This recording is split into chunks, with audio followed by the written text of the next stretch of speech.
Thank you, and thank you, Tina. It's an honor to be here today. Advancing the rights of women and girls worldwide is not just a moral necessity, but a fundamental part of how we overcome insecurity and conflict in the world. I have just come from the UN Security Council, where member states were debating the humanitarian impact of the war in Syria. As in all wars, the impact falls disproportionately on women and children. It is a reminder that we are facing a moment where so much hangs in the balance.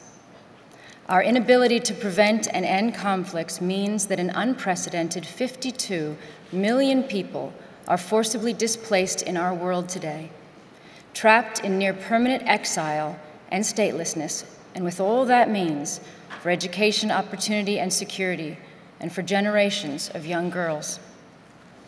As well as those protracted situations, it is shocking how quickly women's rights can go backwards, and how slow the international community still is to perceive the enormity of the damage that is done when this happens. Who among us would have thought that we would see in Iraq and Syria in the 21st century images of women sold in cages, young girls forced into sexual slavery, and the world seeming powerless to stop it? The UN Special Envoy for Syria recently said that Syria has fallen back 40 years as a country in economic and development terms as a result of this conflict. What that means for the rights of women in Syria has not even begun to be calculated. A whole generation of Syrian children facing their 5th year out of school. Women and girls subjected to systematic rape and sexual abuse by extremist troops, armed forces, and militia. These and many other crimes are happening. They're happening now.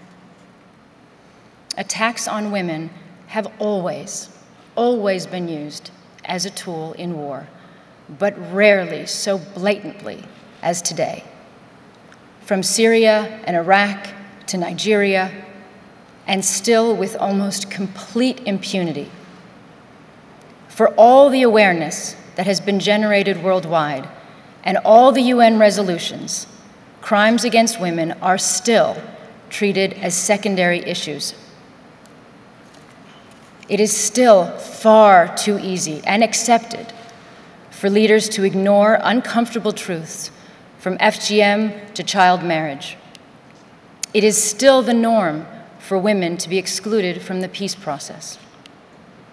Women, we know, are the first to be affected by war and the last to be taken into account when it ends.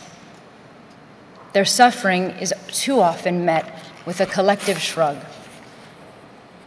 Everyone in this room knows that an outcry is not enough. We have to change laws and attitudes around the world and galvanize action on a far greater scale. Those of us who live in peaceful nations with our rights guaranteed have a particular responsibility. And I know I speak on behalf of all of us here to say it is an honor as well as a duty to be a part of this effort. I look forward to working with all of you in the years to come in defense of women around the world. Thank you.